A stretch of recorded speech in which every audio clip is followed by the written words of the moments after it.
Qonaxeyekê ji gera heştan ji danostandinên Cenêfê bi dawî hat. Ti xalên li hevkirinê ku zelal û xuya be nehatine ragihandin. Tenê destpêkirina danostandinên nerasterast di navbera şandên opozîsyonê û şanda rejimê rûn û xuya bûn.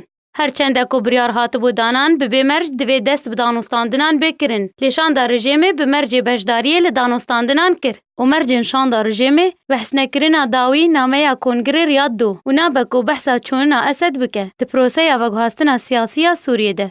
Ji aliyê xwe ve şanda opozîsyonê bi germî dixwest behsa çûna Esed bikin di danostandinan de ku ew xala giring e merc ji bo veguhastina siyasî li Sûriyê. Herwiha û bi tenê ku ew ê hatiye behskirin ku paşeroja Sûriyê û çareseriya krîza Sûriyê divê li gorî biryarên civata navdewletî 2254 2118 bê çareserkirin û nexşandin. Stêvan de Mistura şandeyê taybet yê neteweyên yekgirtî ji bo Sûriyê di gera heştan ya danostandinên Cenêfê de belgenameyek ji 12 xala ji bo paşeroja Sûriyê pêşkêş kir û tê de ronahî xiste ser çawaniya birêvebirina Sûriya nû.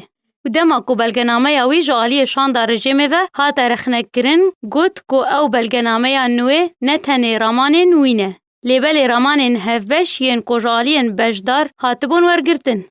Tevî eşkerekirina de Mistura ji wê yekê re ku wê danostandinên gera heşta ji Kongrê Cenêfê sêşemba bê wê berdewam bibin. Lê heta niha biryar li şama paytexta Sûriyê nehatiye standin. Derbarê vegera şanda rejima Esed ji bo mêza danostandinên Cenêfê.